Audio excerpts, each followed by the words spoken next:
Welcome back, everybody, to another deep dive. And today we're going to be tackling a tech titan, Ooh, Marc Andreessen. right. And we've got a whole stack of stuff about him. I mean, from his early life Yeah. to his massive investments, even some of the controversies along the way. You know what's really interesting about Andreessen is that his story isn't just about building companies. It's Right. a roadmap of how the internet itself went from this niche thing for academics to something that's just completely woven into all of our daily lives. Yeah, it's like his career is a highlight reel of the internet's evolution. Hmm. So our mission today is to kind of go past the headlines and figure out what Marc Andreessen's journey tells us about the internet's past, Right. and maybe even get a glimpse of where it's going next. Yeah, because by understanding Andreessen, you're also getting a glimpse into the very DNA of Silicon Valley itself. Okay, so you mentioned his journey. Yeah. Let's rewind to the beginning. What were Andreessen's early days like? I'm guessing he didn't exactly pop out of the Silicon Valley womb, right? Not quite. Hmm. Andreessen was actually a Midwestern kid, Okay. born in Iowa, raised in Wisconsin. Oh, wow. But from what I've read, he had this almost predestined path towards a life in tech. Okay, so maybe not a Silicon Valley womb, but definitely some serious tech DNA in there. Yeah. How did that play out in his early life? Well, he ended up at the University of Illinois, which back then was a bit of an unexpected hotbed for internet development. Really? And this is where everything changes for him. So this is the big aha moment, right? Like the light bulb going off. Exactly. He stumbles across this early web browser, Vilo www. I love www. Viler www. Okay. Now imagine a world without Google, without any of the sleek interfaces we take for granted now. Oh, wow. Back when the internet was basically just text and code. Pretty much. Viola www was incredibly limited even for its time. Yeah. But Andreessen saw something else. He saw the potential. Yeah. He knew a graphical interface, something user-friendly, could be the key to making the web accessible to everyone. So this is what sparks the idea for Mosaic, right? The browser that really changed everything. Exactly. Mosaic, it wasn't just a better browser. It was a portal. Yeah. It was the bridge from this text-based world to images, links, and everything that laid the foundation for the modern internet as we know it. So this wasn't just some college project. This was him fundamentally changing how people experience the internet. That must have been incredibly exciting. It was. And this early success solidified his belief in what he later became known for. Mm. Software is eating the world, which we'll dig into more later. But Mosaic was just the beginning for Andreessen. Okay, so he has this revolutionary browser. He's seeing the potential of the internet. What's next? He doesn't just rest on his laurels, does he? Oh, absolutely not. Andreessen takes his vision straight to the heart of the tech world. Silicon Valley. Okay. And this is right at the peak of the dot-com boom, so talk about timing. It's like he walked onto the set of a movie, Silicon Valley. In the 90s, everyone buzzing about the internet, investors throwing money around. That must have been wild. It was a crazy time. Yeah. You have to picture it like a gold rush. But for startups, everyone was convinced the internet would revolutionize, well, everything. Yeah. And here comes Andreessen, fresh off Mosaic's success, landing right in the thick of it. And of course, he doesn't just dip his toes in. He jumps right in, founding Netscape with James Clark, right? Mm-hmm. A classic Silicon Valley partnership. Mm-hmm. The tech visionary and the experienced investor. Absolutely. Yeah. And they launched Netscape Navigator, which completely dominated the early browser market. At one point, they had something like 75% market share. Wow. This is where those legendary browser wars with Microsoft heated up. Oh, yeah, I remember reading about this. We could probably do a whole other deep dive on that alone. Oh, yeah. But back to Netscape, this is another example of Andreessen being at the forefront, building something that was shaping how people use the internet. Exactly. Yeah. Netscape was riding this massive wave of internet adoption, growing at an insane speed. But it was also a time of intense competition and a period where Andreessen started to learn some crucial lessons about building companies that could actually last. Because Netscape's success didn't last forever, right? They ultimately get acquired by AOL. Right, a massive deal at the time, over $4 billion. Wow. Andreessen becomes AOL's chief technology officer. Okay. But this acquisition was a real turning point for him. Okay. I'm intrigued in what way? He saw how quickly the tech world could change, how even a company as dominant as Netscape could be overtaken. Right. It really shaped his thinking about what it takes to build something truly enduring. So he's gone from coding in his dorm room to leading a major tech company. Yeah. This is quite a journey already. What happens next? Does he just keep climbing the corporate ladder? Actually, he takes a completely different direction. Oh, really? He shifts from building software for people to building the infrastructure that powers the internet itself. Okay, now we're talking. We'll have to hear about that right after we take a quick break. We'll be right back with more of Marc Andreessen's story. All right, so we left off with Andreessen pivoting away from like the consumer-facing software Yeah. and into the world of internet infrastructure. Mm-hmm. I have to admit, I'm really curious to hear about this shift. It's not as flashy as building like a popular browser, Right. but it sounds super important. It was a pivotal move, and it really showcases Andreessen's understanding of where the internet was headed. Okay. Think about it. Netscape was about connecting people to information. Right. But by the early 2000s, the internet was becoming so much more. Yeah. E-commerce was booming. Yeah. Online businesses were exploding. All of them needed, well, a backbone. So like the behind-the-scenes tech, the nuts and bolts that keep everything running smoothly. Precisely. They needed the infrastructure to support all this activity. Yeah.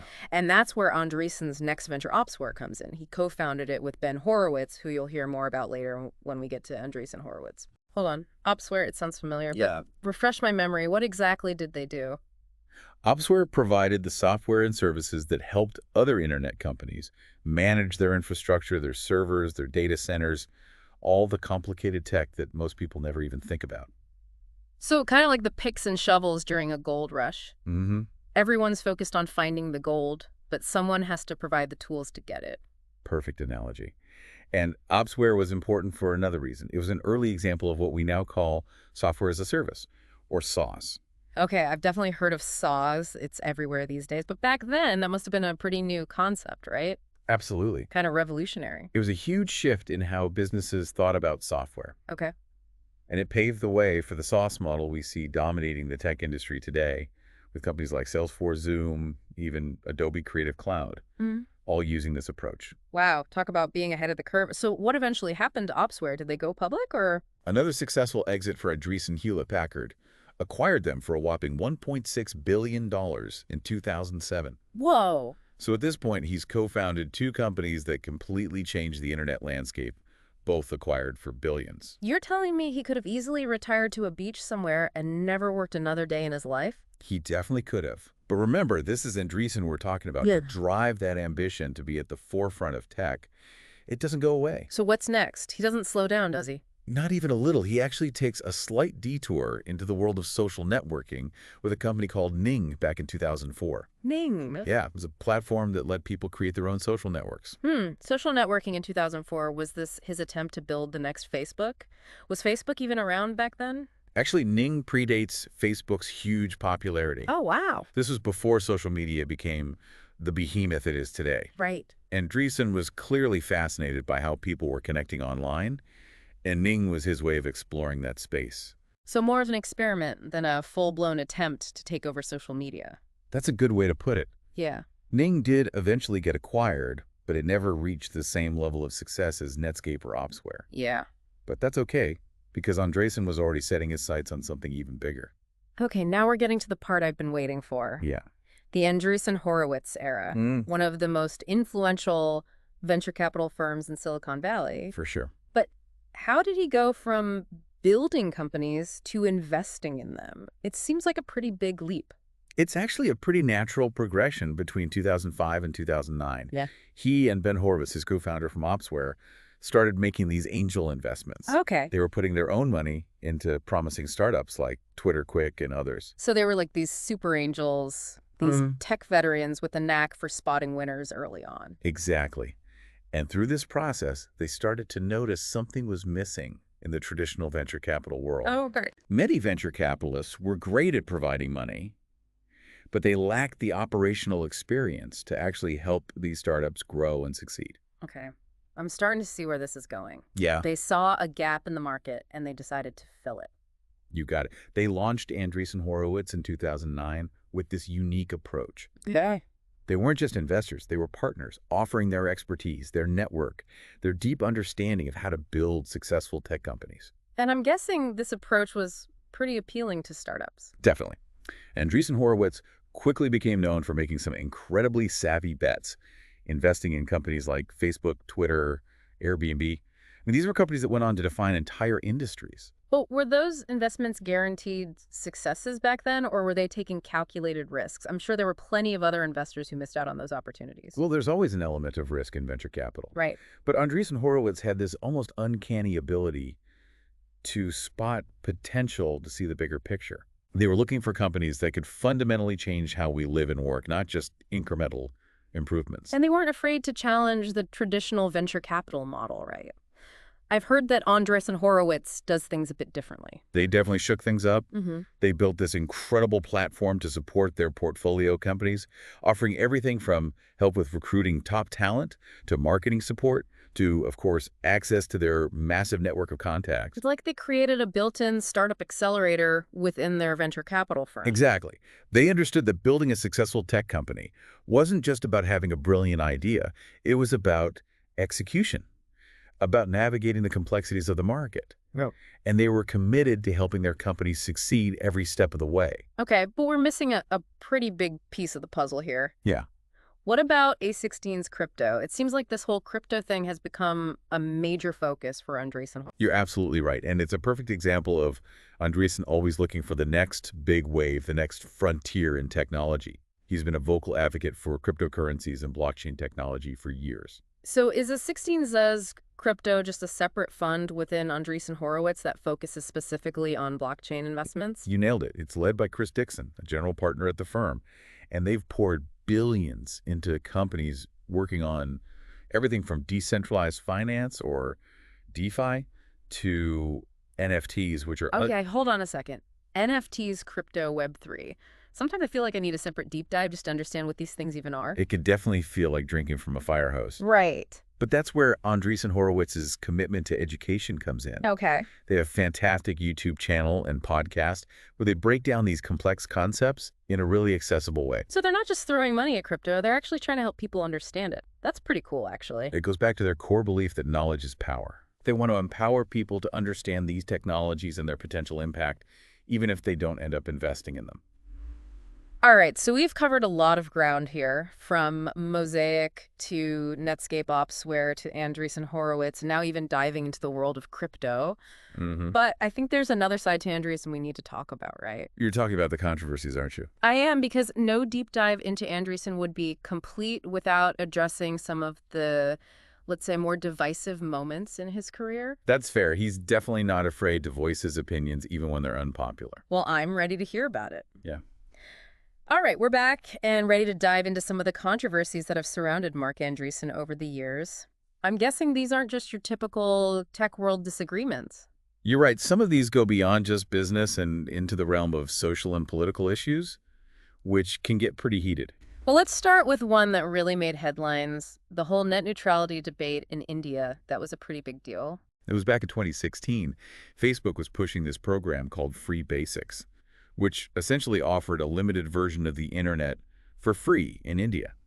Okay, so at first glance, providing free internet access sounds like a positive thing, especially in a country like India, where internet penetration wasn't as widespread. Right. That was the argument in favor of Free Basics, but there was a major catch. Oh. Critics argued that it violated the principles of net neutrality because it would have given Facebook way too much control over what people could access online. So instead of an open and equal internet, you'd have Facebook essentially picking winners and losers, deciding what content people could see. Exactly. And a lot of people saw this as a way for Facebook to solidify its dominance in the Indian market by favoring its own services and partners.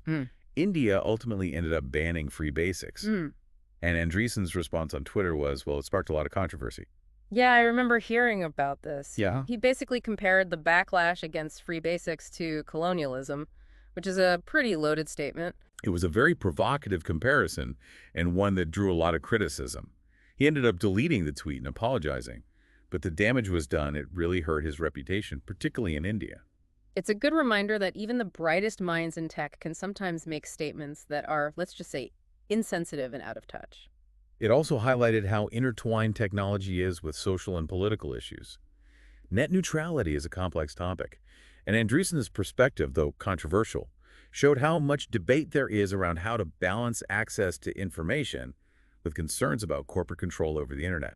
It's a debate that's still going strong today, and it's likely to continue as technology evolves. But let's shift gears a bit. I know Andreessen has also been very vocal about his views on artificial intelligence, particularly its role in education. He's definitely a strong proponent of AI and its potential to personalize learning. He's even said he doesn't think it's worth trying to stop kids from using tools like ChatGPT for things like essay writing. Wow, that's a pretty bold statement, especially coming from someone who's invested so much in traditional education. It seems like he's embracing the disruption that AI is bringing. He absolutely is. His argument is that AI is going to change the workforce so drastically that we need to adapt our education system to prepare students for this new reality. He sees AI as a tool, not a threat. It's a fascinating perspective and one that makes you think about what the future of learning will look like if software is eating the world, to use his famous phrase. What does that mean for creativity, critical thinking, and human connection? These are the big questions we need to be asking ourselves. And I think Andreessen's journey from coding in his dorm room to shaping the future of tech gives us a really unique lens through which to view these questions. So as we wrap up our deep dive into the world of Marc Andreessen, what's the key takeaway for our listener? What's the one thing they should walk away with? I think the biggest takeaway is that Andreessen's story isn't just about success. It's about adaptability. It's about recognizing how technology is constantly changing the world around us and finding ways to harness its power for good. It's also about understanding the impact of those changes, both the positive and the negative, and being willing to engage in these important conversations about the role technology plays in our lives. Exactly. We need to be critical thinkers to question assumptions, to participate in these debates, because the future of technology isn't just in the hands of people like Marc Andreessen. It's in all of our hands. That's a really empowering thought. And on that note, I think it's time to wrap up this deep dive on Marc Andreessen. Thanks for joining us, and we'll see you next time for another deep dive.